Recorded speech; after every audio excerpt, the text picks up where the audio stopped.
Good morning po mga kapatid sa Panginoon at salamat sa pagkakataon muli na makakakita tayo ng isa na namang character sa Bible na magbibigay sa atin ng hamon o inspirasyon sa buhay.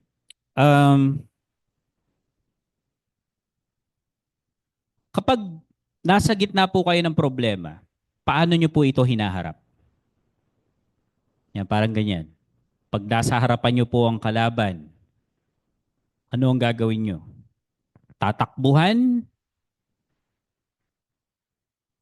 Hindi papansinin na para bang walang nag-e-exist na problema? O kaya hindi nyo muna papansinin at later on nyo na lang siya i-deal? Idinadaan nyo ba sa confrontation? Idinadaan sa pagkain? O sa panunood?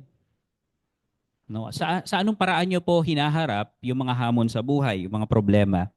Sa umagang ito, gusto ko pong makita nyo ang katotohanan na ito sa buhay ni Joshua. Ang pagtingin mo sa Diyos ang magsasabi kung kakayanin mong harapin ang mga hamon sa buhay. No, tandaan niyo po yan. Ang pagtingin mo sa Diyos ang magsasabi kung kakayanin mong harapin ang mga hamon ng buhay. Kasi titingnan po natin kung paano ba nakita ni Joshua ang Diyos kaya siya naging matagumpay. No, so ngayon, sino po ba muna si Joshua? Kapag nabasa po natin yung unang pagkakabanggit sa kanyang pangalan, sa tunay na pangalan niya sa Numbers chapter 13, siya po ay tinawag na Hosea. Hosea, anak ni Nun. So Nun po ang pangalan ng kanyang tatay. Galing po siya sa tribo ng Ephraim. Ephraimite po siya. And later on, pinalitan po ni Moises sa Numbers chapter 13 verse 16, pinalitan yung pangalan ni Hosea ng Joshua. Ang ibig pong sabihin ng Joshua is, God is my deliverer, or God the deliverer, or God is my deliverance. Ang Diyos ang aking tagapagligtas. No? So yan po ang ilan sa mga basic na makikita natin kay Joshua. Ngayon, paano ba tiningnan ni Joshua ang Diyos? Titingnan po natin itong dalawang bagay na ito. Una, si Joshua ay nanampalataya sa Diyos. Ang tingin niya sa Diyos ay karapat-dapat sampalatayanan, karapat-dapat pagtiwalaan. At isa pa, nakita niya ang Diyos na karapat-dapat sundin. Kaya nga po ang title ng ating preaching sa umagang ito ay Joshua, a life that trusts and obeys. No, sumunod siya, nagtiwala siya sa Panginoon at sumunod siya sa Panginoon. Tingnan po muna natin yung unang bahagi. Faith in God leads to courage. Faith in God leads to courage. Yung pananampalataya po ni Joshua, ang dahilan, kaya kahit yung kaharap niya ay malaki, kahit yung kaharap niyang kalaban ay malakas, mas marami sa kanila, kinaya niya silang harapin. Very impossible para sa kanila na harapin yung kalaban kasi imagine niyo po kung saan sila nagmula. Galing sila sa slavery. Ang alam nilang gamitin ay mga gamit na panggawa ng buildings. Hindi sila na-train para gumamit ng espada o ano pa mang gamit pang digma. Tapos ang kakalabanin nila mga well-trained soldiers. Merong mga fortifications, matataas ang buildings, advanced yung gamit ng mga armas. Meron silang mga karwahe. Yan po ang mga kalaban na haharapin nila. Inatrasan ba sila ni Joshua? Hindi. Pero dahil po yun sa pananampalataya niya sa Diyos, kaya niya silang harapin. Sa Numbers 13 to 14, kasama po si Joshua sa inutusan ni Moises na mag-espiya sa lupain ng China. Hindi ng China, ng, ng Canaan.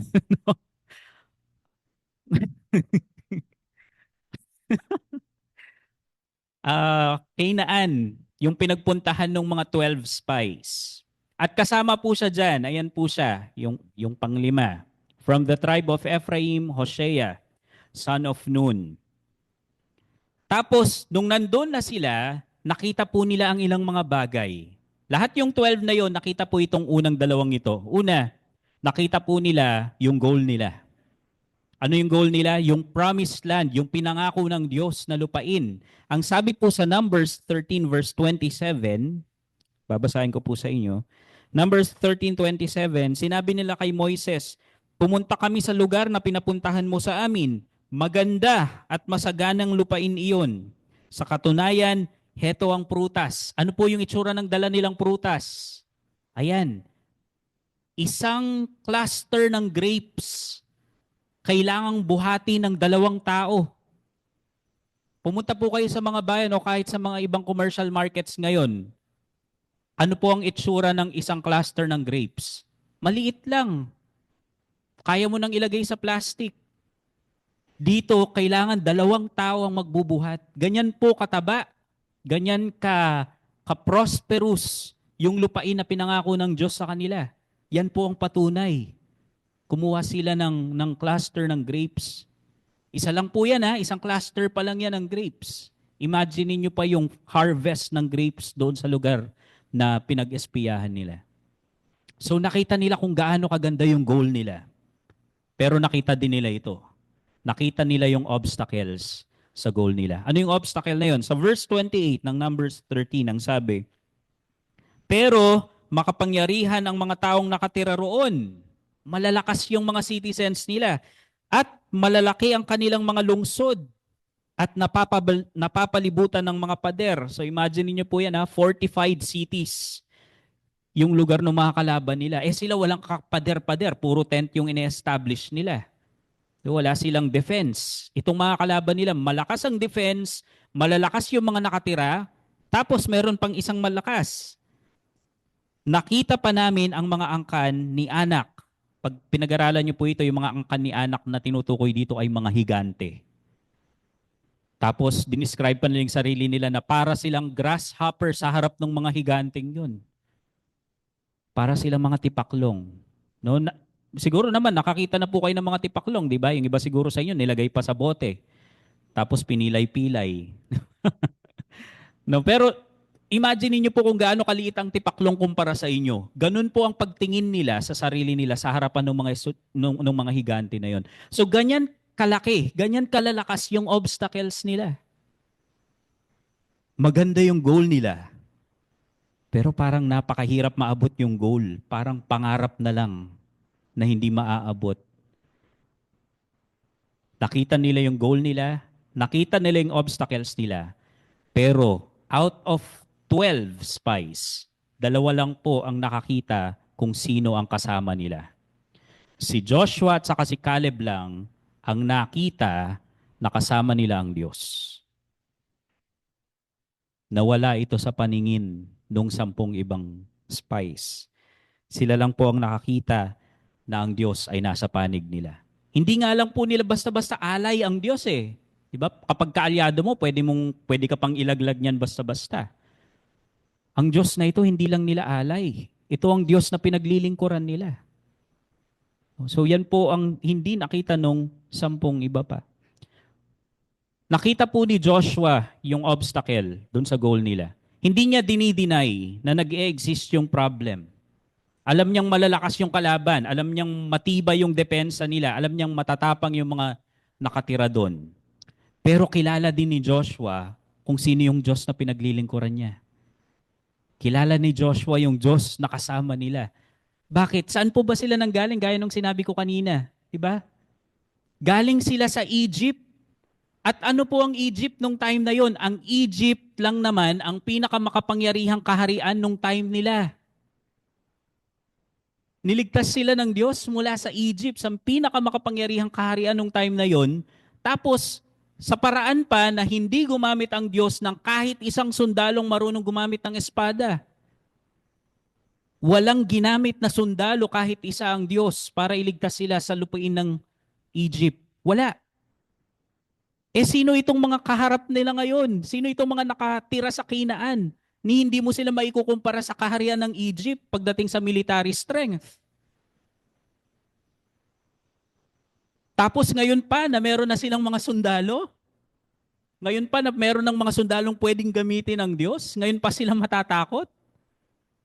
'Di ba? Alam ni Joshua yung karanasan nila. Kaya kilala niya ang Diyos na sinusundan nila. Kaya hindi sila natatakot. Sabi nila, Caleb, kaya natin sila. Kahit malalaki sila, kahit malalakas sila, kahit wala tayong training, kaya natin sila. Yan po ang nakita nila Joshua at Caleb na hindi nakita nung iba. Kaya silang ipanalo ng Diyos na pinaglilingkuran nila. At nung wala na po si Moises, nireassure ng Diyos si Joshua. Pinangakuan niya pa rin si Joshua na hindi siya iiwan nito. Ang sabi po dyan sa Joshua 1 verse 9, alalahanin mo palagi ang bilin ko sa iyo. Magpakatatag ka at magpakatapang. Huwag kang matakot o kaya'y manghina. Dahil ako ang Panginoon na iyong Diyos ay sasa iyo kahit saan ka pumaroon. Yung courage po ni Joshua ay hindi dahil sa magaling siya, hindi dahil sa experienced soldier siya. Ang courage na pinanggagalingan niya ay dahil sa kasama niya ang Diyos. Faith in God leads to courage. And yung pangakong ito ng Diyos, hindi lang yan pinangako kay Joshua. Sa Hebrews 13, mababasa po natin na ipinangako din ito sa ating mga mananampalataya. Hindi kita iiwan ni pababayaan man.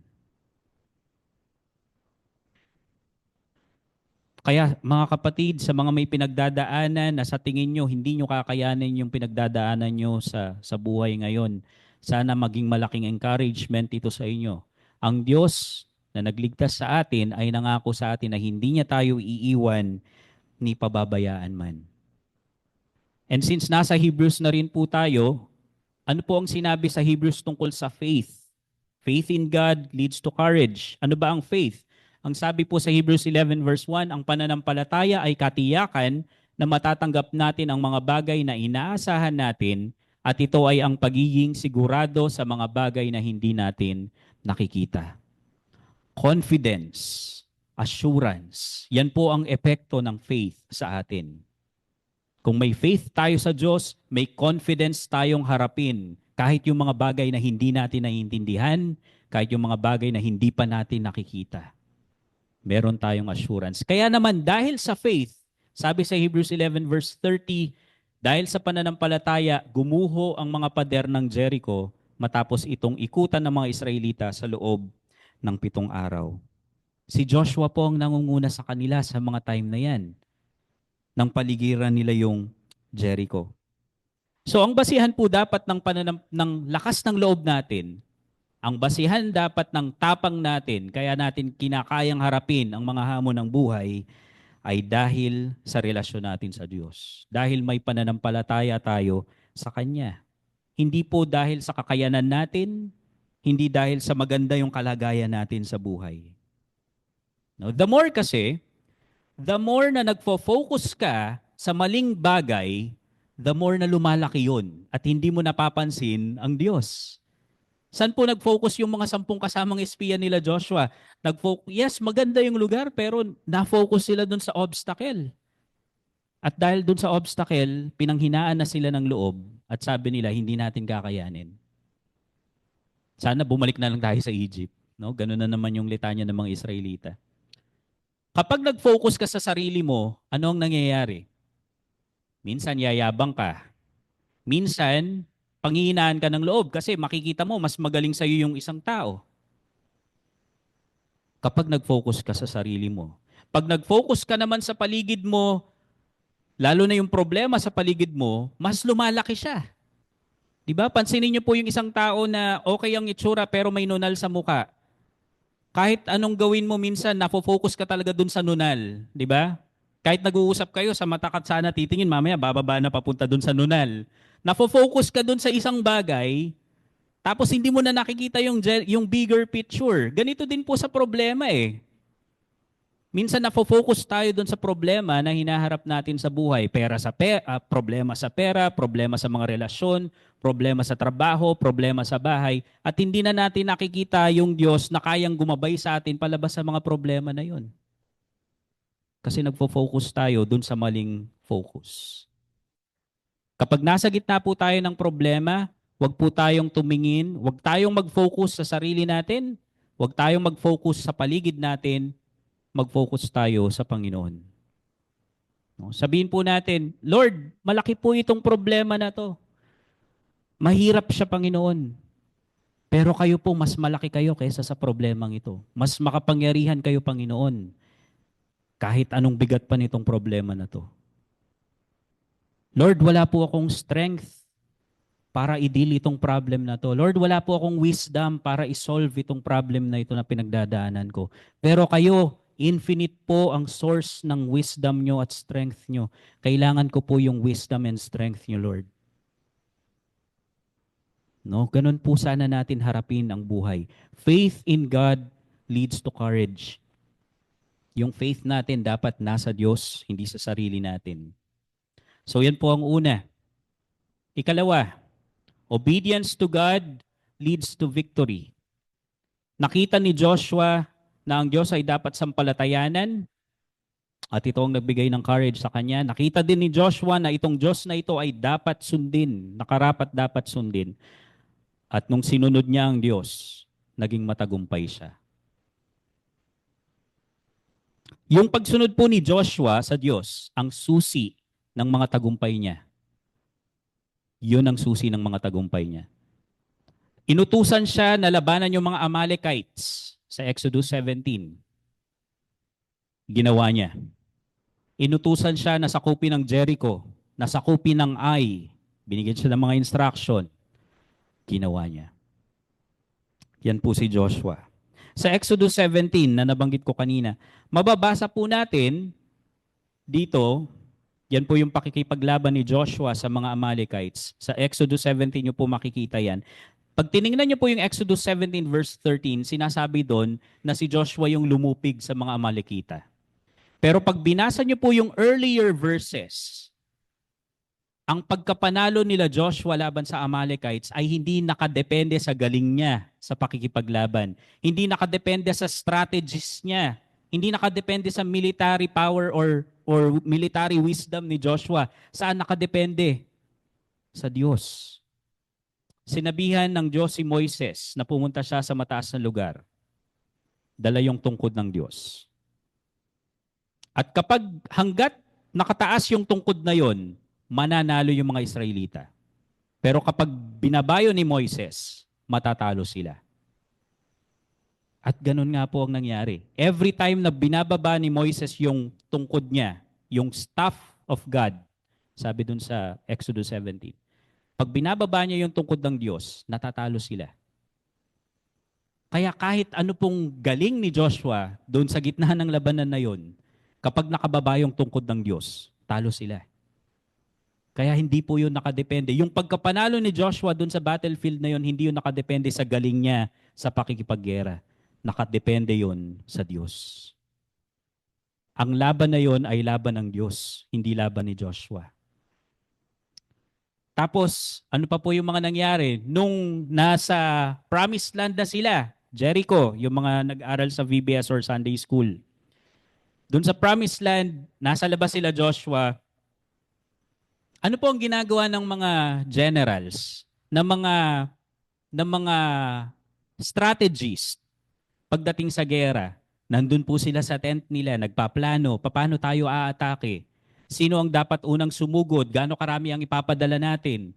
Saang pader tayo aatake? Meron ba tayo mga hagdan na ipang-aakyat? Tapos na bang gawin? Aling bahagi nung pader ang mahina para madali tayong makakapasok sa kanila? No? Yan po yung mga pinag-iisipan ng mga nagpaplano, nag-i-strategize kung paano sasakupin ang isang lugar. Paano po nanalo ang mga Israelita? Dahil ba sa magaling mag-strategize si Joshua? Hindi. Paano po sila nanalo dito sa unang laban nila sa Promised Land, sa Jericho? Inutusan po si Joshua na magmarcha sila sa paligid ng Jericho sa loob ng 7 araw.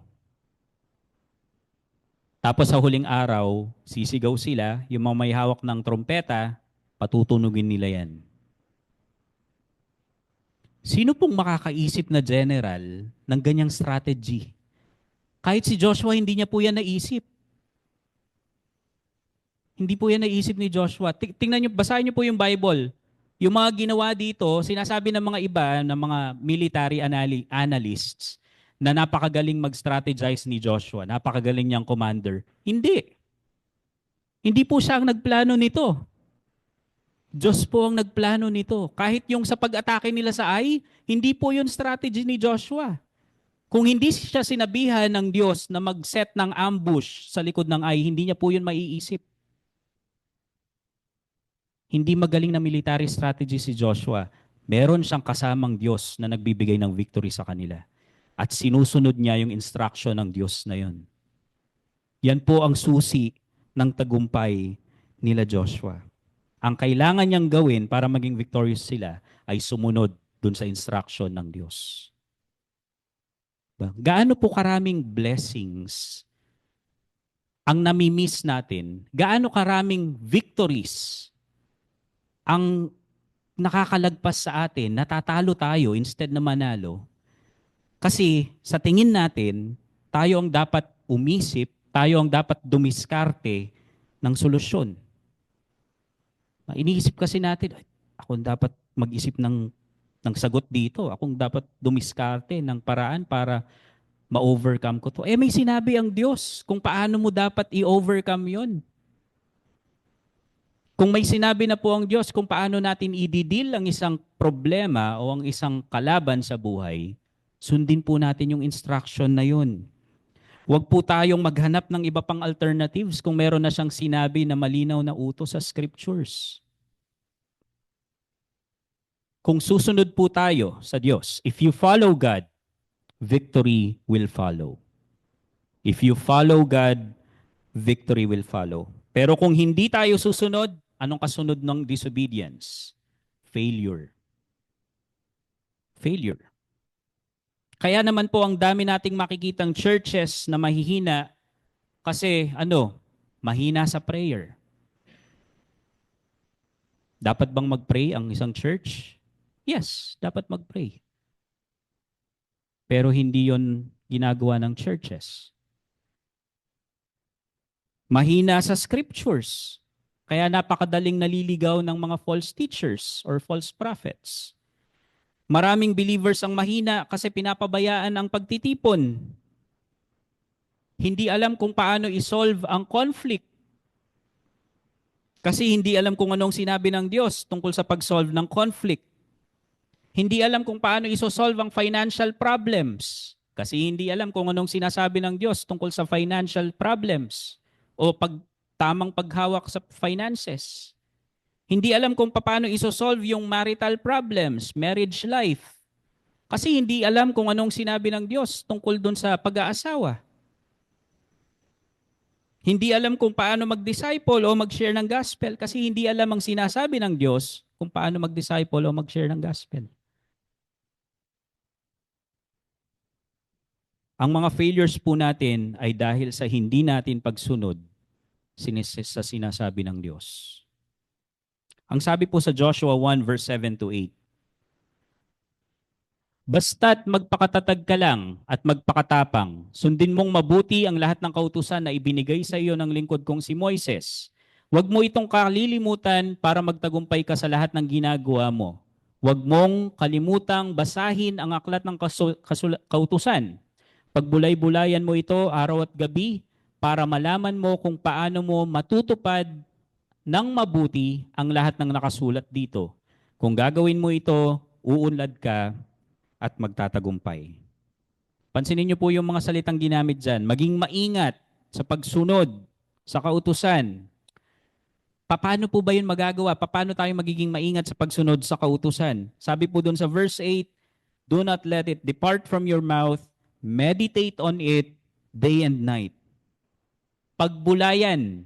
Hindi lang po i-memorize. Hindi po masamang mag-memorize. Mahalaga po ang pag-memorize ng mga talata. No, kasi yan po ang ginagamit ng Holy Spirit kapag nasa gitna na tayo ng mga problema. Pero hindi po yun dapat tumitigil doon. Meditate on it day and night. Pag-isipan mo ng mabuti. Bakit po ito kailangan pag-isipang mabuti? Ngayon, pansinin nyo rin po hindi po yan tumitigil sa pag-meditate lang. Baka everyday meditate ka nga ng meditate sa salita ng Diyos pero hindi nangyayari yung susunod na sinasabi niya. Bakit kailangan mo siyang pag-isipan ng mabuti? para matupad ng mabuti ang lahat ng nakasulat dito. Kaya pinag-iisipan ng scriptures, kaya yan pinagbubulayan, hindi lang dahil sa para masabi mo kay Kuya Jepoy, uy Kuya Jepoy, nag-devotion ako. Diba? Hindi lang po yun ang dahilan, kaya natin pinagbubulayan ng scriptures. Babasahin natin siya, pagbubulayan natin siya, pag-iisipan natin siya para malaman natin kung paano susundin ng Diyos. Para malaman natin kung anong dapat natin gawin sa mga instructions niya. Kasi kung hindi po natin sinusunod ang Diyos, kung hindi po natin sinusunod yung nakasulat sa mga salita niya, nagkakasala tayo. Nagiging disobedient tayo sa Kanya. At hindi po tayo magiging victorious sa buhay kung nasa pagkakasala po tayo. Sabi po sa Joshua 7 verse 10 to 12, ito po yung karanasan ng isang Israelita, actually ng buong Israel, nung may nagkasala sa kanila at nakaranas sila ng pagkatalo. Natalo sila eh. Ang liit lang nung bayan ng Ai. Ang liit lang. Kaya nga sabi lang, magpadala ka lang ng konting sundalo, panalo na tayo dyan. Eh ang liit ng bayan, tapos natalo pa sila. Kaya napakalaking discouragement din kay Joshua. Lungkot na lungkot siya. Sabi niya, Lord, bakit nangyari to? Kung ako nga si Joshua, isipin ko noon, Lord, kala ko ba walang hari na kayang makatayo laban sa akin kapag kasama kita? Tapos anong sinabi ng Diyos sa kanya nung siya ay aayuno? Ang sabi po, sinabi ng Panginoon kay Josue, tumayo ka, bakit ka ba nakadapa? Nagkasala ang Israel, nilabag nila ang kasunduan ko. Kumuha sila ng mga bagay na nakalaang ihandog ng buo sa akin. Ninakaw nila ito, nagsinungaling sila tungkol dito, at isinama nila ito sa mga ari-arian nila. Ito ang dahilan kung bakit hindi sila makalaban sa mga kaaway nila. Natakot sila at tumakas dahil sila mismo ay lilipulin din bilang handog sa akin. Hindi ko na kayo sasamahan kung hindi ninyo wawasakin ang mga bagay na nakalaang ihandog ng buo sa akin. Hindi na sila sasamahan ng Diyos hanggat hindi nila siya sinusunod. Hanggat nasa pagsuway sila, hindi sila makakaranas ng victory. Tandaan niyo po yan mga kapatid ha, hanggat nasa pagsuway tayo, hindi natin mararanasan ang victorious Christian life. Ang kasalanan po ang dahilan, kaya hindi natin nararanasan ang kapangyarihan ng Diyos sa buhay natin. Yan din minsan ang dahilan kung bakit kahit anong attend mo na sa SRGC, pag inatake ka ng kaaway, talunan ka pa rin. Bakit? Kasi nasa disobedience ka. Nasa pagkakasala ka, nasa pagsuway ka. At hindi mo mararanasan yung victorious Christian life kung nananatili ka sa pagsuway. At ang kaaway po, alam nyo, gagawa siya ng paraan para ilayo tayo dito sa scriptures. Ilan po sa inyo dito, hindi nyo kailangan magtaas ng kamay. Ilan po sa inyo, sa mga nakaraang araw, ang nag-iisip na masyado akong busy. Wala akong time magbasa ng Bible. Masyado akong busy sa school. Wala akong time para magbasa ng Bible. Masyado akong busy sa trabaho. Wala akong time para magbasa ng Bible. Kung naranasan nyo po yan, itong mga nakaraang araw, walang ibang bumulong yan sa inyo kundi ang kaaway. Kasi hindi po kayo bibigyan ng Diyos. Anak ka niya, hindi ka bibigyan ng Diyos ng schedule na mawawalan ka ng panahon para sa tatay mo. Hindi ka niya bibigyan ng schedule na very busy ka at hindi mo mababasa ang mga salita niya. Ang kaaway lang ang magpapaisip sa'yo na sobrang busy mo at wala kang time magbasa ng scriptures. At bakit yun gagawin ng kaaway? Kasi yun ang dahilan para ikaw ay maging victorious. Ilalayo ka ng kaaway sa salita ng Diyos. Yan nga po ang unang inatake ni Satan sa Garden of Eden, di ba? Ang unang binigay niya ng pagdududa sa isipan nila Eva at Adan ay ang salita ng Diyos. Talaga bang sinabi ng Diyos?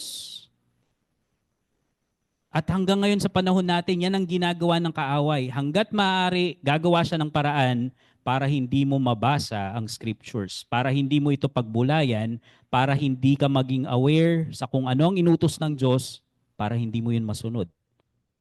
At para hindi ka magtagumpay. Pero ang totoo, kaya mong magtagumpay. Scriptures. Basahin po natin ito mga kapatid. Gaya ng instruction ng Diyos kay Joshua, meditate on it day and night. Pag-isipan po natin, pagbulayan natin ang scriptures para malaman natin kung paano natin masusunod ang sinasabi ng Diyos. Para malaman natin kung ano ang kalooban niya para sa iglesyang ito, para sa buhay niyo. Maganda po ang plano ng Diyos para sa atin. Mahirap bang abutin yon? Yes, may obstacles. Kagaya po ng mga Israelita kanina, nakita nila yung goal nila, maganda, pero may mga hadlang, may obstacles. Pero kung kasama po natin ang Diyos, yung mga obstacles na yan, sisiw yan. Hindi sa atin, sisiw yan sa Diyos. Parang ganito po, no? Andito si Cairo, di ba? Cairo, halika dito. Dito, sa harap.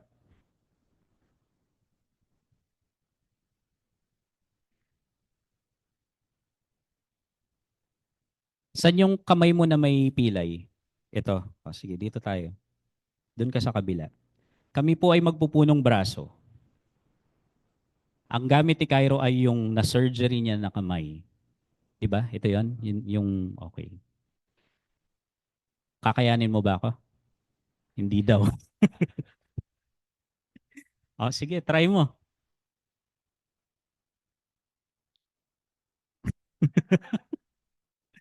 Hindi niya kaya. Hindi pa po ako humihinga niyan.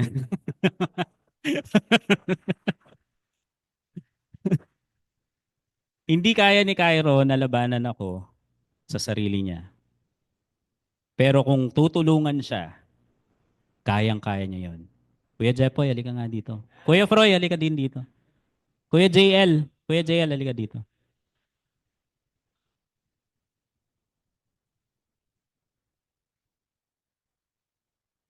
Kung ikaw ay believer, pinananahanan ka ng Holy Spirit, nakatira yan sa'yo. At sabi ng Panginoong Hesus sa John chapter 10, walang sino man ang makakakuha sa kamay ng Ama dun sa mga taong iniligtas niya. Ganon din ang Panginoong Hesus. Ang believers ay safe sa kamay ng Panginoong Hesus at ng Ama. Walang makakatalo sa'yo kung sila ang katulong mo. Sige nga. Sige nga, kayanin mo. Kinaya ni Cairo. Hindi nga nag-effort si Cairo eh. Thank you kuya. Thank you mga kuya. Ganyan po ang itsura ng buhay. Kapag hinarap natin yung mga problema, nagamit lang yung sarili nating lakas. Hindi natin yan matatalo. Pero sa lakas ng Diyos, sa tulong niya, makakayanan po nating harapin yung mga hamon na yan. No? Sabi po ni Joshua, kaya nga sa conclusion ni Joshua, dun sa dulo ng Joshua 24 verse 15, ang sabi niya po, but as for me and my house, we will serve the Lord. Bakit siya nagdesisyon ng ganun? Kasi napatunayan niya kung ano ang kayang gawin nitong Diyos na ito, kung mananampalataya siya sa Diyos na yon at susunod. But as for me and my house, we will serve the Lord. Again, ang pagtingin niyo po sa Diyos, ang magsasabi kung kakayanin niyong harapin ang mga hamon ng buhay. Kagaya ni Joshua, sumasampalataya ba kayo sa Diyos? If yes, yan po ang magbibigay sa inyo ng courage para harapin ang mga hamon sa buhay. Kagaya ni Joshua, sa tingin niyo ba ang Diyos na ito ay karapat-dapat sundin sa mga inutos niya? If yes, yung pagsunod niyo sa Diyos ang magdadala sa inyo sa victory sa buhay na ito. Pagpalain po kayo ng salita ng Panginoon. Magandang umaga mga kapatid.